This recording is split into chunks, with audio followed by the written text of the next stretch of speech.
Hi there. Welcome everybody to Father Shawn's Paranormal Ministry. Unfortunately, he's ill this week. I'm his normal co-host, Annette Munich. I own Stellium Books, and we have a great show for you today. I would like for everyone to remember Father Shawn and Sharon in your prayers, and also all of the people that send prayer requests into us, because I don't have access to that prayer jar. But we'll be keeping everybody in our thoughts and prayers, and hope that Shawn and Sharon have a speedy and complete recovery. You are listening to UPRN Talk Radio, 107.7 FM in New Orleans.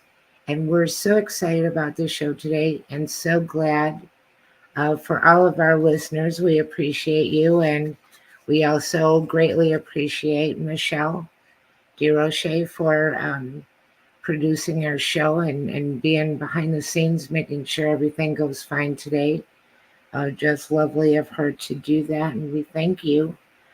I'm going to go pretty quickly to, well, a few things that Shawn mentions. You can find him at ghostbegone.biz, and also he has two books, and they are God, Ghosts, and the Paranormal Ministry, and God, Ghosts, and the Paranormal Ministry 2. And I actually have a copy of that right here. And this can be found on Amazon. It's in paperback, Kindle, and also audiobook. And if you want a signed copy, you can get that through his website. And he also sends a little kit to everybody that orders. It's a very nice touch. Let me see. I got little sticky post-it notes all over the place here, so please bear with me. All right. I think I covered what Shawn would say. Very excited about our guest today. We have the amazing Morgan Knudsen, and many of you have seen her on Paranormal 911 and Haunted Hospitals. She's been around the paranormal community for 20 years, and she does a paranormal podcast with Michael Browne called Supernatural Circumstances.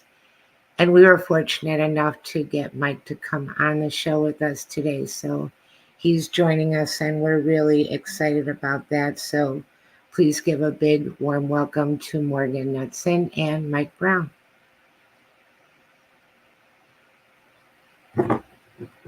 Hey, it's good to be here.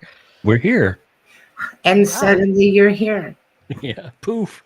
And I want to thank you so much for coming at the last minute. I just thought it would be a lot of fun, and you have a new book, and you guys do a really nice podcast, and I love the promo that you have for that with the rain and everything. It was really well done, beautiful.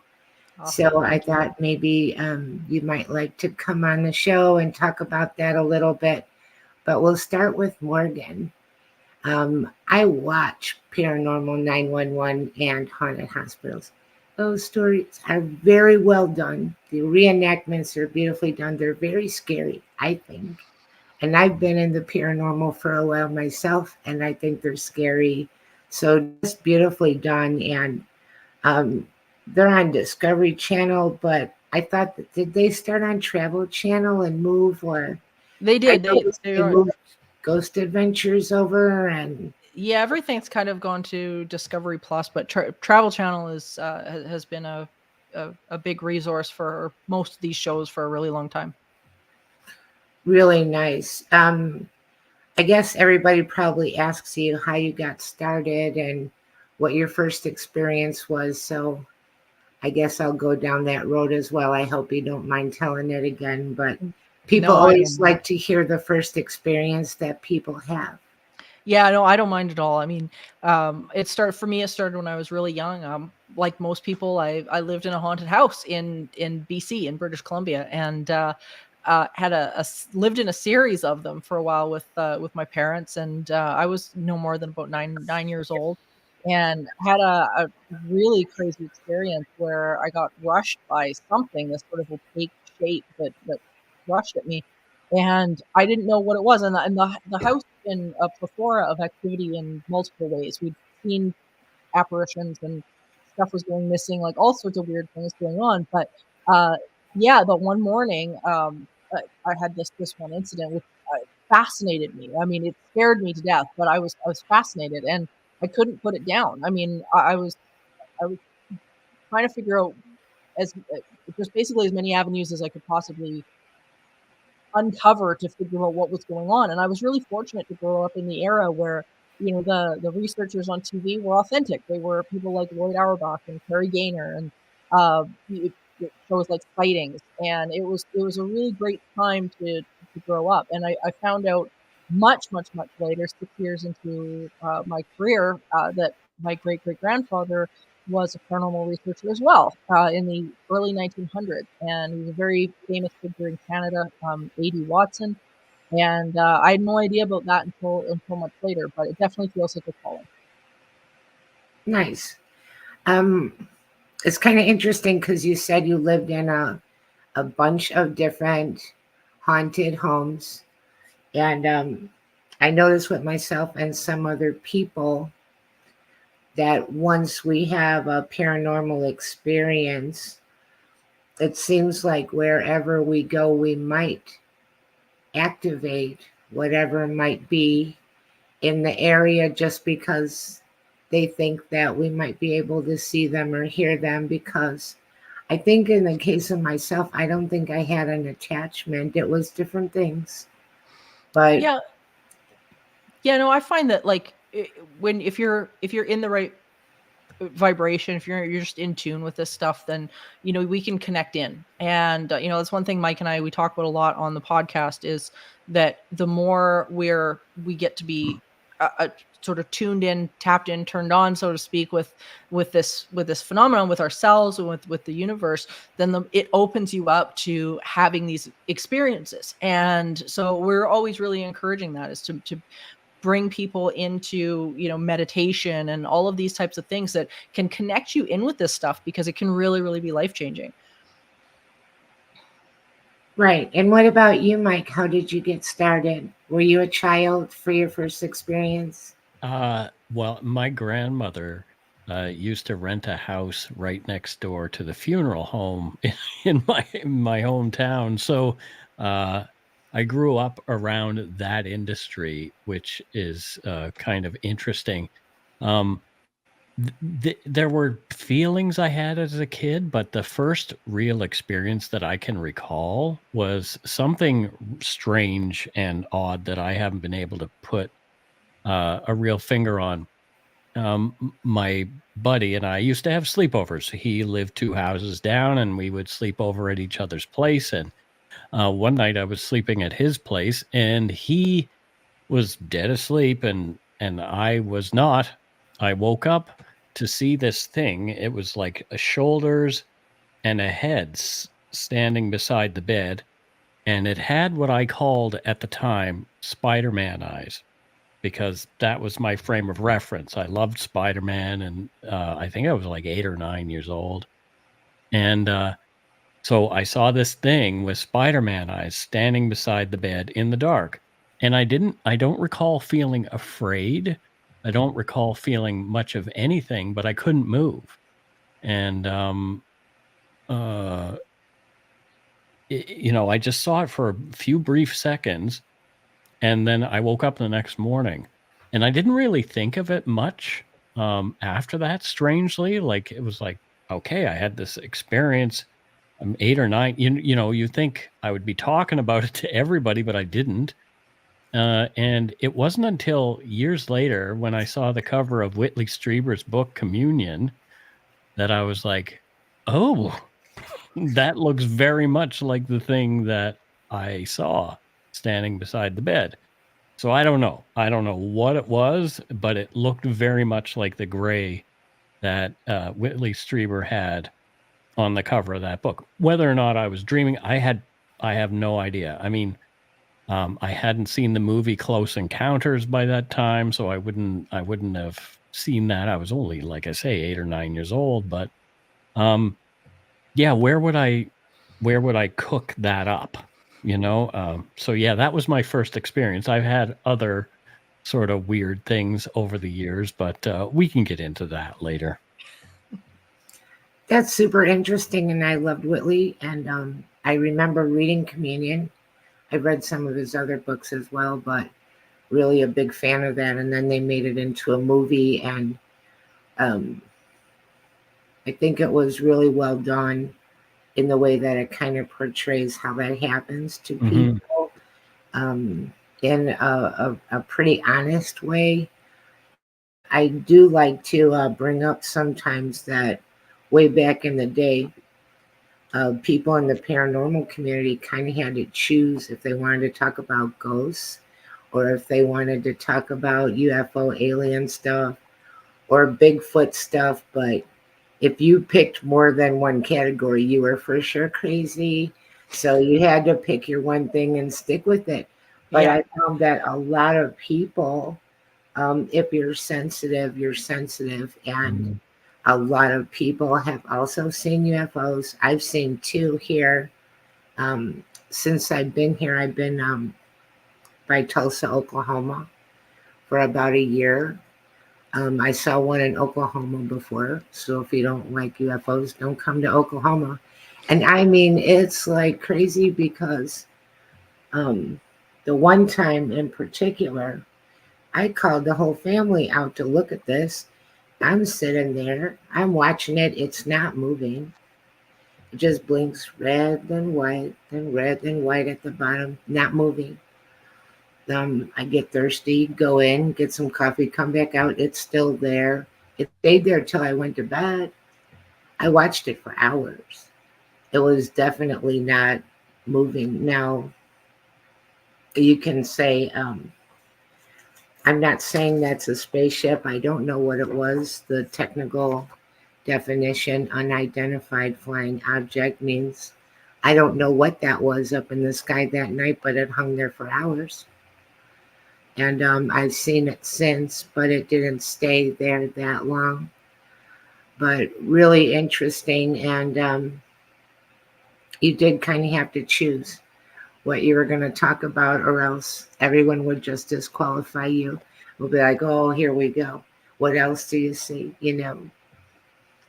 Um, Yeah, I think though now, and I mean, we've had this conversation, Mike, so many times, is that this this phenomenon really is all connected to one another. It really does come back to consciousness, and that's what we've been finding. I mean, we've talked to so many people, through the show, so many incredible minds, and it all just keeps coming back to the same thing. And no matter which subject you pick up, like you were saying, Bigfoot, hauntings, UFOs. I mean, it really doesn't matter. Like at the end of the day, it really does come back to our connectivity. It's really interesting, and it's definitely changed my perspective and moved my needle over the years, because I used to be like that, where I was very much like, okay, I just sort of stay in my category over here, and now I realize, like, I can't. You can't do that. Hmm. that's kind of recent that they kind of linked everything together and started seeing everything as maybe I'll say other dimensional. Would that be a good way to put it? Just other dimensional beings. Yeah, Um, we're definitely it's definitely seems like we're tapping into different frequencies, right? Like, um there's something bigger than us that we're tapping into somewhere. And I mean, anybody can just guess what it is. I mean, I don't think anybody's got the answers. If anybody says they have the answers, I think they're lying.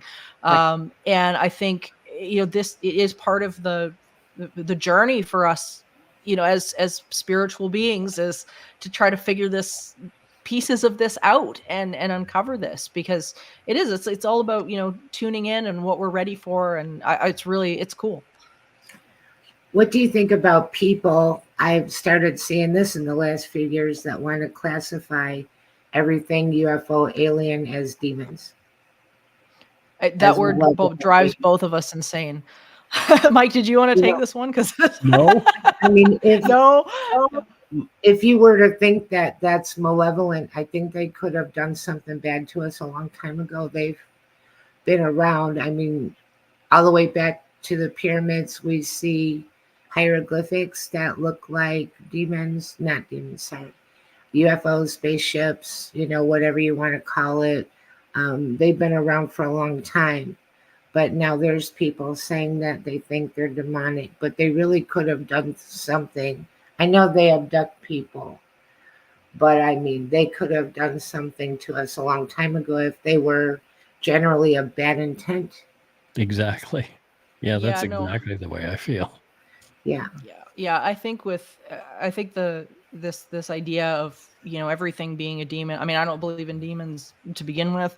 I definitely know there are entities out there that don't have the greatest intention, but I'm not neither micro or religious, so I think I think that word has been really bastardized over the years, especially with a lot of the paranormal TV shows. Everything's become, this is evil and this is demonic and this is it's really become a buzzword. And it drives me nuts. It's a word that I do my best to veer away from. Yeah. And I mean, well, Mike, I mean, we don't talk like that on the show either. No, no, we definitely don't. But at the same time, I think it's what people's frame of reference is. It's like Mhm. it depends on what your beliefs are and where you are on the spectrum of spirituality, really, what you see something as. So um, try not to poo-poo the word because maybe somebody that's just their belief. And they have every right to that belief. But I see it as from a different lens, from a different point of view. So yeah, it's fascinating stuff that humans we're all so different and we all have our own way of looking at things and our own perspectives. Um, uh, I wish we could all get together and really have a conversation and listen to one another. That's why shows like this are great because we can have this kind of conversation and try to understand where everybody is coming from. I love it. I love doing this stuff. Well, it's also kind of one dimensional to think, I think, my opinion, for what it's worth, that everything that is what we would term aliens is the same, from the same place. They want the same things. They're just very different versions of the same thing, maybe, instead of that there could be all kinds of things going on out there, and we just want to look at it in very simplistic terms. Just, like when you see a flower, how many different kinds of flowers they are, but you can call them all flowers. Yeah, right. But we're talking more about aliens and UFOs than ghosts and everything else, so that's kind of funny. But it is really curious. And there's an awful lot of sightings, and there's people that are waiting for full government disclosure, and I don't know if that's ever going to happen. I think we're to the point where everybody that doesn't believe in it, they just don't want to believe in it, and they just shrug their shoulders and live their life.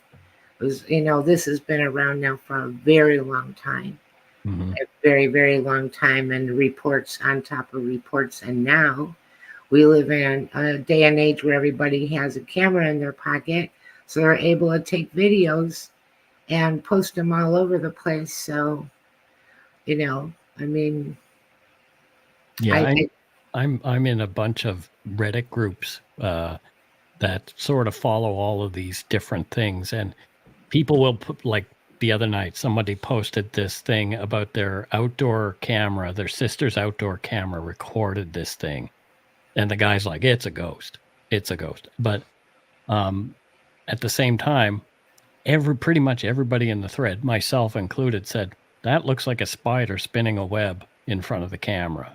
So but I guess you see what you want to see sometimes. So yeah, there are cameras out there, but I don't see a lot of cameras taking photos of something that I'm gonna be like, whoa, wait a minute. there always seems to be an explanation right now, which is sort of disappointing because I want to see a photo of Bigfoot. I want to see, GoPro stabilized Sasquatch walking along, in high definition so we can really have a good look at Sasquatch. But instead, we see a little tiny figure really far away, and it turns out it was a park warden, standing on the mountain over there. But everybody says, well, it's Bigfoot because you can't really see it and it shouldn't be up there and blah, blah, blah. Yeah, But, I find like just to touch on that is that the sometimes I think the cryptid side of it is complicated by the fact that some of these creatures just don't want to be around people. So I think there's that distance factor, and our like phone cameras and stuff are absolutely terrible at distance. Like my phone camera sucks at distance. Like as soon as it gets past a certain, it's grainy as hell. But I also think that the average person isn't really tuned to getting pictures. Like, I mean, I've been on investigation after investigation, and it's even happened to me where I've seen something and my brain's going, I don't know what that is, and it's trying to figure out what it is. And by the time it figures out that it's weird, it's gone. and and I've had that a couple of times happen to me. And I mean, I've been doing this for over 20 years and I've still had this happen. So like I think when we get into this type of photography, it gets messy and it gets complicated. And we just have to lean on footage like in the Sasquatch case, like Patterson Gimlin and stuff like that. And and just hope you're in the right place at the right time. But I mean, the average person isn't prepared to film something weird. And that's just one thing I've learned over a lot of years doing this. We're just not ready. And I think that's very true. And like me on my phone is the same. I could see it clearly with my eyes, but if it's at a distance, I'm going to have a hard time. And then when you try to enlarge it to look closer, it starts to distort and not be clear anymore. But I think that they're getting more and more about Bigfoot. I've seen a lot of stuff of people putting cameras on trees and catching sounds, especially sounds, and some pictures. And a lot of it's at night, and so that makes it hard too. But I used to kind of not really think about it one way or the other, but more so lately, I think that there is. I wish they'd find a dead one. yeah, That would right? help a lot. Yeah. I don't know if that's even going to happen. Like, I mean, here we're talking about this idea that some of these things are interdimensional, right? Or Right. spiritual of some sort. And, I wonder whether or not that might be one of the reasons why we haven't yet. But, Right. That being said, there's a lot of wild animals that finding them dead, like even if this is something that is more like a wild animal, there are certain wild animals that we still have yet to find dead in the wild naturally. So if you've got something that is intelligent that maybe buries the dead or does something like that, I mean, you're in a world of hurt when you think about the mass of trees and acreage, acre upon acre upon acre of woods, even just in BC or in Canada alone. There's places where, I mean, you could step off the road 20 feet and you might be standing where nobody stood in 10 years. Right. So I think the idea of finding one or something like that, it's going to take a far larger effort than what's been made, by biologists and stuff like that now. I was kind of curious that people come across what look to be Bigfoot camps, and the trees are pulled up out of the ground and put in upside down, and you can see that there looks like big rocks where they sit and eat, and then bones where maybe they've eaten some, kind of animals, and a certain kind of smell is there. And that's really interesting. I saw a show with a guy, going through the woods, and he just takes like a piece of wood and starts whacking at the trees and making that noise, and then he hears something come back. Something does it back. And that's happened to him, more than just a few times. So it's really interesting. But that and occasionally looks like hair that gets caught on a fence or in tree branches, and they analyze the DNA and can't really seem to find what kind of species that is. So, and again, it's possible that we're dealing with an interdimensional creature that can just go in and out, kind of like ghosts come in and out. So some of the Bigfoot folks get really upset with that when you mention the possibility that it's some sort of consciousness thought form or something from another dimension or quantum or whatever. They get so wound up about it because some folks want it to be something physical so much that to say that it may be something different and it may not be physical just drives some folks right around the bend. And to me, that's really fascinating as somebody who's, I don't know what it was that we were looking on the Patterson Gimlin film. I don't know what it was. I know what people have said it was. I know what people are alluding to it having been over the years. There's been all kinds of different theories. People say there was deathbed confessions to hoaxing and all that kind of stuff. The people aren't here anymore to verify those things, funnily enough.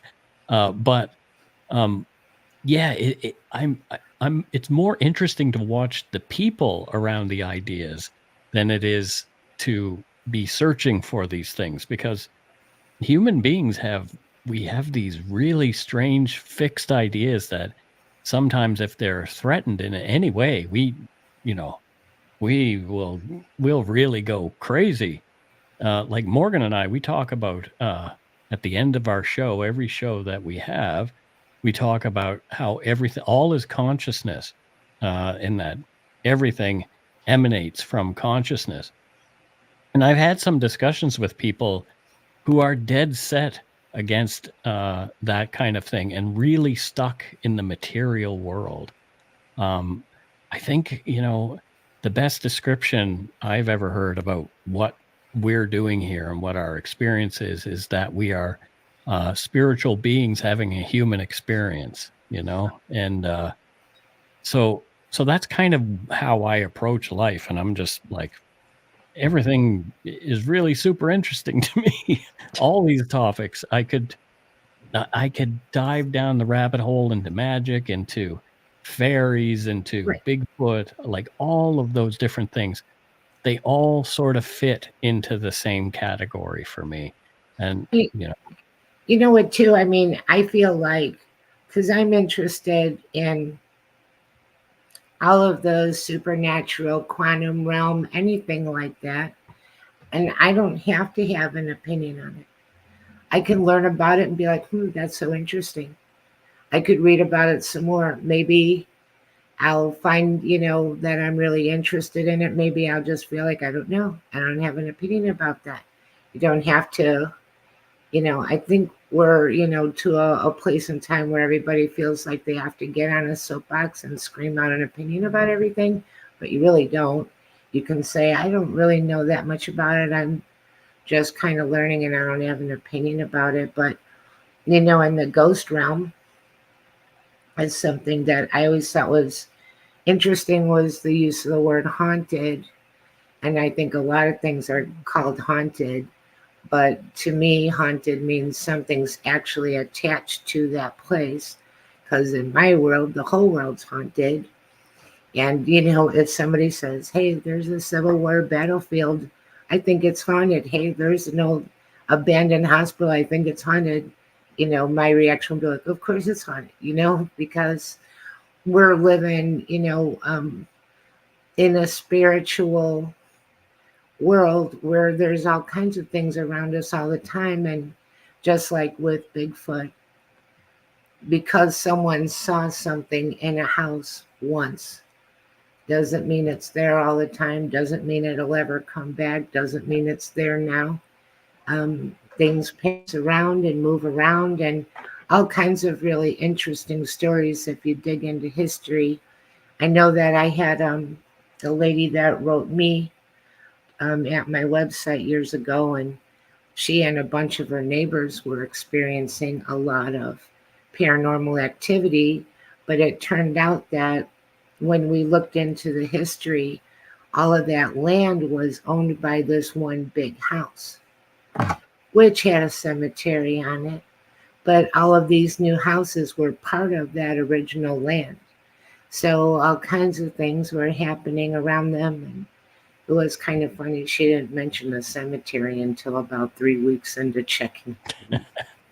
It's kind of It important was like, information. yeah, well, your back door opens to almost a cemetery. So could be part of it. But, you know, that's interesting when you think about back in the day, you don't know what the property lines were. And maybe all of these houses were part of, something that was owned by a certain family, shared a history, whatnot. And there's really interesting explanations that might not be apparent at first. But Morgan has a great book and a course out um, called Teaching the Living.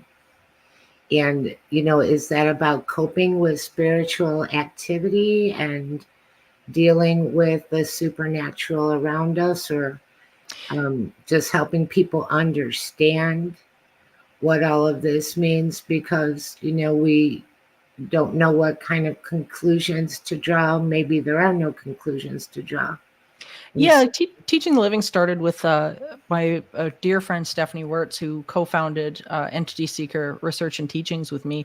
And we began really early realizing that there is a very, very huge human component in paranormal activity, that it's not something that's asserted on us. It's something that we are in participation with. And things like addressing things like psychokinesis, addressing things like creating thought forms and projections and all sorts of stuff. And we realized that people just in and of themselves have so much to do with what's going on around them. Like, we are not sitting here being victimized by something around us, that our emotional state, our unhealed wounds, our day-to-day moods and what we're projecting into the world really does create an attraction point as to what we're experiencing. We're creating our reality all the time. And so Teaching the Living was really about getting people out of the idea that this was something that was out there, and making them realize that we are, as exactly like what Mike said, we are spiritual beings, and we have this role in the world that we're living in and creating, and that lends into the world of the paranormal as well. Stephanie and I found really quickly that the people that were having negative experiences with the paranormal were typically people that had a lot of baggage or unhealed stuff that was going on, and it was being projected outwards. And we're not the only ones that have reached this conclusion. I mean, people like Scott Rogo, Dr. William Roll, all these parapsychologists throughout the years that have really dug into this have come to that same realization and conclusion. So my book, Teaching the Living, which I brought actually a copy of it. There we go. So my book, Teaching the Living, was written as a bit of a guide for people so that they could start to navigate what this looks like in their world for them. I talk about some really interesting cases as well that I've worked on over the years. But it really is like a bit of a guidebook, just so people can start breaking this information down and to start actually working with the spiritual world around them rather than fighting against it. Well, that's kind of interesting, because usually one of the first instincts, and it's not wrong, is to dig into history, try to find out what happened there, and maybe try to communicate. But some of the equation could be ourselves. It always is. And I mean, it is with every relationship we have, whether it be with parents or business or, the people we see day to day, we always have a role in whatever we're doing. And so, my big thing with supernatural circumstances as well has been to get people to understand that they not only have a role, but that also puts them in a position of empowerment. Mhm. Puts them in this wonderful spot of, wait a minute, I can have a say as to what's actually going on in my life. And it doesn't mean that I have to accept the fact that, great Aunt Betty is gone and I'll never see her again.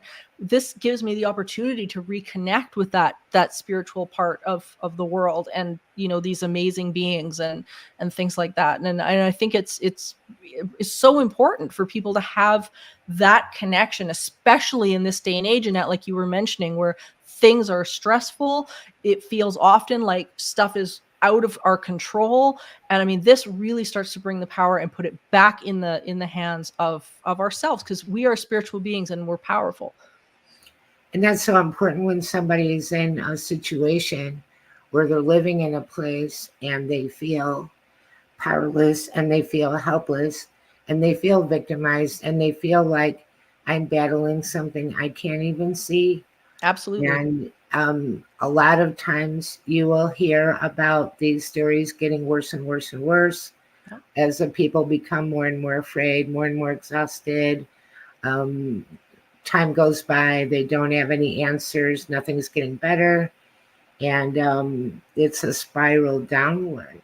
Mhm. Very much so. And when Stephanie and I first started, that was the one thing that we realized really quickly, was that a lot of these entities have very specific patterns. And we spent the first, oh gosh, at least 5 or 6 years of our studies working through what those behavior patterns were. We don't know what these things are. We can't answer that. We don't have the answers to those questions. But what we started to focus on was behavior, and what was it that was triggering some of these things that were going on? What was it that was seemed to be creating the problem and making it worse? The approaches that people were having, saying, "Oh, I can fix this for you," and then, of course, they would leave and everything would get worse 2 weeks later. All of these types of things that we wanted to know why. Is that happening? And when we began to realize that it has to do with the people themselves and the dynamics that they get going within the house, it really started to shift and change. And so the clients, when we were still taking clients back in the day, that had a profound effect on how we dealt with things, and it turned situations around very quickly. That's really interesting. I love that. I think that's really important for people to know and feel empowered and feel like I can do something here, and also maybe, I don't know, would you say make a boundary? Yeah, Make, it's making a boundary, but it's also focusing in on ourselves to understand why we're in the situation we're in. What I found often with these some of these negative entities is that they are a direct reflection of something that we've got going on within us.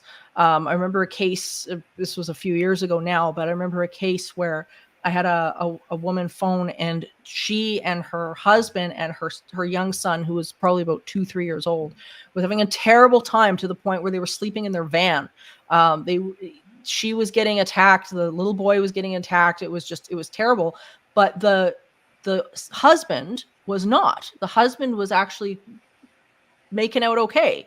And when we started to ask her, like, can we talk a little bit about, what you've got going on emotionally? Like, why are you in this position where this is what you're pulling into your world?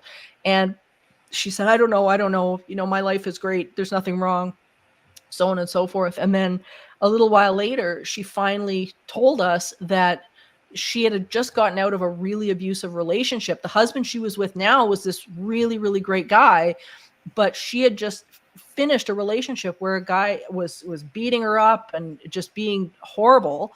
And interestingly enough, she'd kind of gotten out of that, gotten into this relationship, and done none of the healing work to repair the damage that she had incurred, obviously coming out of such a horrible situation. And what was interesting was that this entity was, whether it be something that was psychokinetic or whether it would be something that was an intelligence apart from her or whatever, was displaying the exact same behaviors that she had not healed, that this ex-boyfriend was coming at her with. And so it really was about her being able to step out and heal that wound. And as soon as she started to be able to heal that wound, then this activity started to die off and go away. But it really is about sort of coming back into ourselves and, being able to find your power, find that sense of strength, but also be vulnerable enough to look at yourself and go, wait a minute, like why is this here? Because nothing is by accident.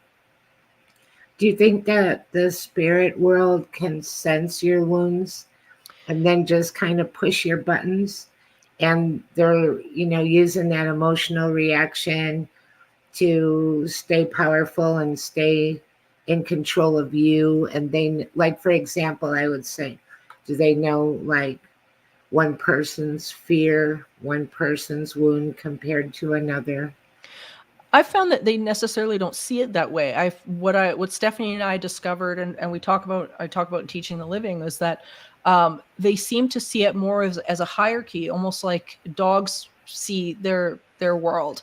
Many times you watch shows like Cesar Millan dealing with dog behavior and things like that. You see something very, very similar, is that the dog's not looking at you going, you had a bad relationship, so I'm going to push your buttons. But the dog is misbehaving anyway.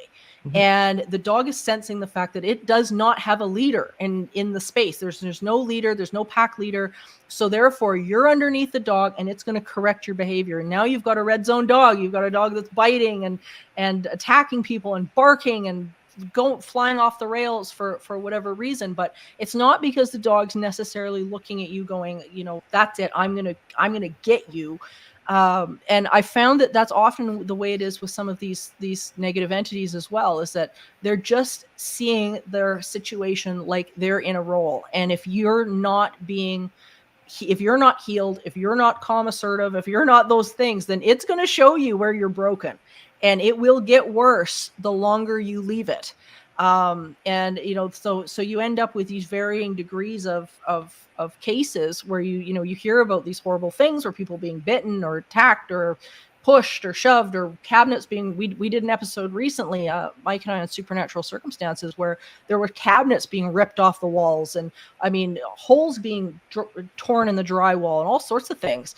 And it all comes back to okay, well, how have you got your dynamic set up here? And so that's part of what I talk about in Teaching Living, is how to set your dynamic up a little bit different in the family, so that you can find that sense of empowerment, and you can get back to being passionate. And as soon as you get it back into being passionate, one of the great things about that is that you end up tapping into the other end of the spiritual spectrum, which is the positive. And you see all these amazing things happening, and the people that you've been told you've lost are now they're visiting regularly, or I heard grandma the other day in the other room. And so you get all this really, really positive stuff when you heal that stuff up. But it's as Carrie Lynn here says in the comments, we're in a constant co-creation, and for some people accountability is a struggle. And she's absolutely right.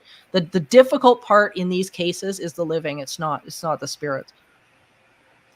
That's so interesting the way you put that. And I watch a lot of Cesar Millan. I used to breed Boston Terriers.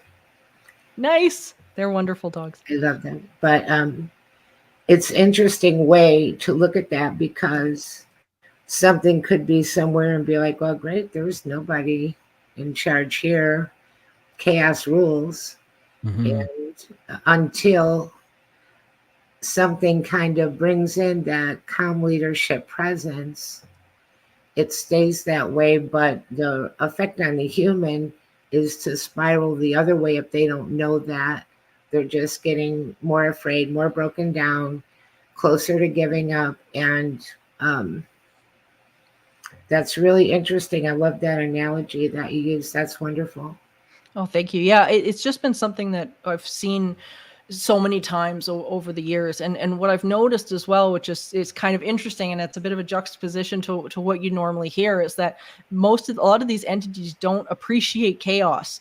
They don't like it. They're looking for that order. They're trying to find it. And often they're trying to establish the order in the house themselves, which is not ideal for the people in the house, because they're usually the ones that are, in the entity's view, misstepping, which then results in a bite or a scratch or a shove or something going on. But usually they're not a fan of chaos. I had a case, I'll just recount this really quickly, here in Edmonton. And it was somebody who became a good friend of mine. She bought this huge historical mansion, and she decided she was going to renovate this mansion. And as soon as she started to tear things apart and whatnot, she ran into the entity that seemed to call this place home. And its favorite mechanism of getting her to get out of the floor that it really liked to reside in was to make the entire space smell like cat pee. And it was so bad, you would go up there and it would hit you like a brick until it settled down, and then the smell would completely disappear. But she had once we got her settled out with this thing, and everything seemed to be doing okay, she had brought in a roommate, and that change upset this entity again, because it doesn't like the imbalance. And she was doing major renovations at the time on a historical theater here in Edmonton, and she had a great big fat book of blueprints for this theater that they were supposed to build. And she came down the one morning, and this thing had ripped this book of blueprints from here to kingdom come. Wow. And it had there were chew marks in it. She didn't have any pets. There was chew marks in it. This thing was in pieces. And she had to go to the foreman that day and explain that the entity ate her homework, and she couldn't. They had to get another one printed. But again, it was expressing its displeasure, the fact that there's this new person, and who is this person, and whatnot. So understandably, people are pretty afraid of some of this stuff, but there's a way to manage it, and it's possible. I had some experiences, and as I got older, I found that saying things aloud and making boundaries or conditions helped a lot. Sure. And I would say, hey, I understand that you're here. I understand that you're, connected to this place or whatnot. And I would tell them that I'll pray for them, and that I wish the best for them, and that their relatives are waiting for them. But then I would be, don't touch me, don't scare me, don't touch my family. If you do, I'll have you run out. And I meant it, because I knew people that would come and run them out or do a good job trying anyway, make life difficult for a spirit that, people might want to move on to another realm. And that would help. And also, the more that I was curious, and the more that I was willing to try and do EVP and find out more, they took that as an invitation that they wanted me to, they thought I wanted to communicate. I wanted them to be more visible, more active, more interactive with me. Yeah, well, I think, it kind of goes into that whole old adage, what you resist persists, right? And, the more attention we give to something, the more it magnifies. And it doesn't matter what it is in our life. It's the typical, I guess, stance of a lot of people is, if I pay a lot of attention to this, then the problem is going to get solved. But usually it's actually the other way around, is that, the more attention you give a problem, the more the problem increases.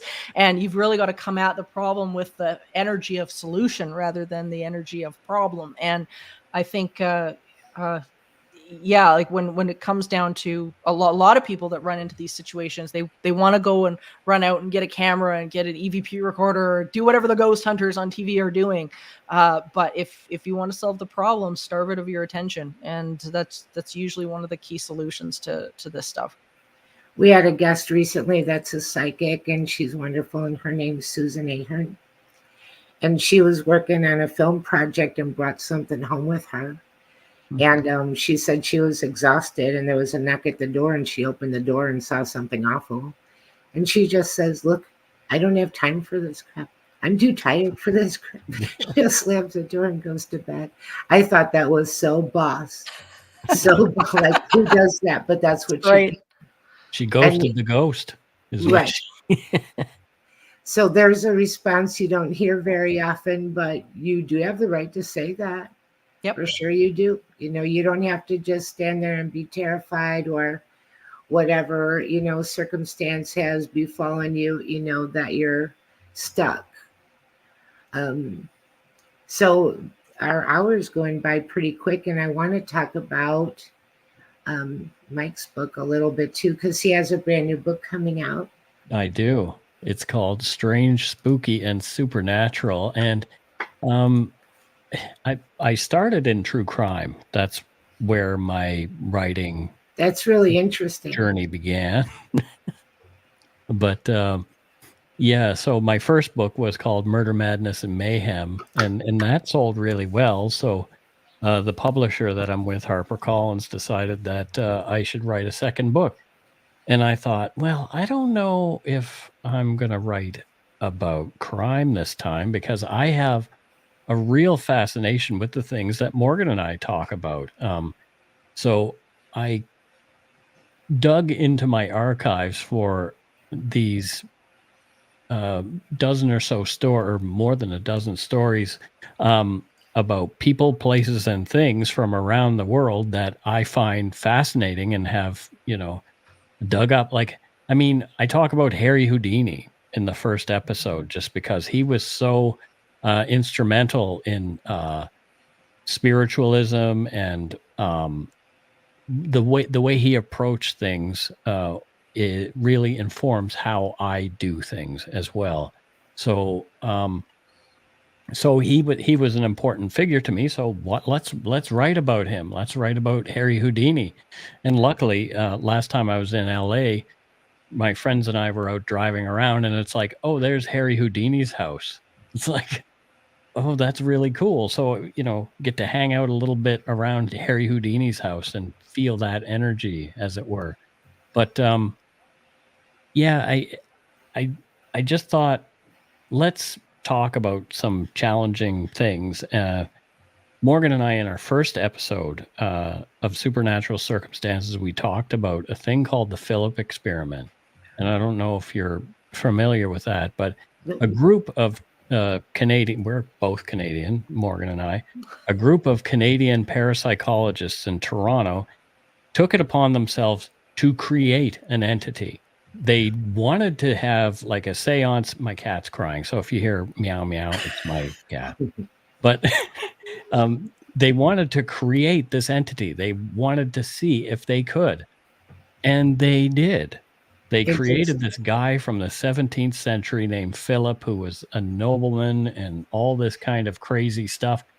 And there's documentary footage on YouTube of a table literally moving around in a way that doesn't make any sense, and people all have their hands on top of the table. How is this thing how is this happening? It was really well documented. And so the fact that we did that as our first episode, and we talk about consciousness as a thing, as sort of the like, it is not emergent, it's fundamental. Consciousness is there. Everything is consciousness. And what is it that we're doing to tap into that? So a bunch of different stories throughout this book that I did will cover that topic. Also, I talk about near-death experiences. We've been lucky enough to talk to Eben Alexander. What is it, 3 times now, Morgan? Yeah, it's been amazing. And so Dr. Alexander was a neuro scientist who was very materialistic and based in the material world until he had an extended near-death experience over a long period of time. Like, I think it was like 6 to 9 days. I can't remember exactly. But he was essentially brain dead, but he was off in different realms and all this kind of stuff. And he's written fantastic books on it. If you want to look him up, Eben Alexander, he's so interesting, and you can watch him talk to us. His name Evan, or are you saying Eben, Eben, Eben? Alexander? Yeah, Dr. Eben Alexander. Evan Alexander, nice. Yeah. So he's just his approach and how, where he went. He came back from this thing and he was like, holy crap, I was wrong. All this stuff that I've been thinking my whole life about, this is the way it is. Guess what? It ain't like that at all. And it took this experience of him almost dying to crack his mind open enough to make him willing to see those kind of things. So, and that's how I finished the book, with his story. It's so interesting too, because I think it's very, very possible that the real truth and everything that's out there, and I don't even think that our little brains could comprehend all that it really is, even though we keep trying, and we should keep trying. But I mean, I think that the answer and the answers and everything that's out there is actually quite enormous. Yeah. Oh, I couldn't agree more. I mean, it's like this experience. I mean, we try to simplify it, with our language, our human language. We're so cute. We try to simplify everything and whatever. But I think, that's one of the things that we wanted to do with Supernatural Circumstances, and still are trying to do, which is exactly what you said, Mike, which is give people sort of an in where they can start to crack this open a little bit. And everybody's journey is going to be different. But if you can get the door open a crack, it's amazing what you can find. Mm-hmm. So we just have a few minutes left. So if you want to let everybody know where they can find you and your podcast and Morgan's course, and she's had a new project called My Haunted Hometown, and that's being shown in Canada, I believe she said. Possible that it will be shown in the US at some point. Yeah, so you can tune into Supernatural Circumstances literally on any platform, Apple, Spotify, you name it. You can just Google it, find it, and subscribe. Come with us on what is become an incredible journey. And we take the television bull out of the paranormal, and that's really our aim. We have some of the best minds in the world, like Mike was saying, Dr. Eben Alexander, among many others, who just take the Hollywoodization out of what this really is, but we keep the fun. And that's the really important part about it. So we'd love for everybody to please subscribe to the show. It's just, we have such a blast. We're looking forward to many more seasons. So it's really cool. You can find me by going to entityseeker.ca. And entityseeker.ca, it's a one-stop shop. You can actually subscribe to the podcast from there as well. My books, as well as Mike's book, is on there also if you want to pre-order that. So, and Mike, I'll let you go ahead and talk about yours. Yeah, well, you can find our show at supernaturalcircumstances.com. That's our main show. And then my true crime podcast, you can find that at darkpoutine.com.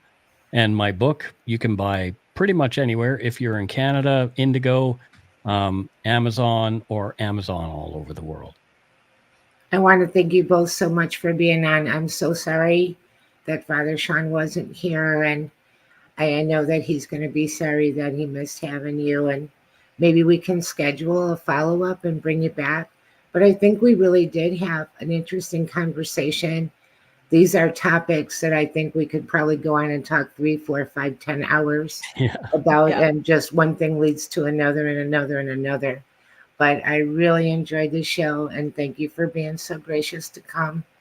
And I hope to see you again soon and book you back on again soon. And Mike, good luck with your book. Thank you very much. Really, I hope it goes real well. Yeah. Thank you to Annette. Yeah, thank you. And to you and to Father Shawn, and send us his or send him our best wishes for his speedy recovery. For sure I will. Thank you so much.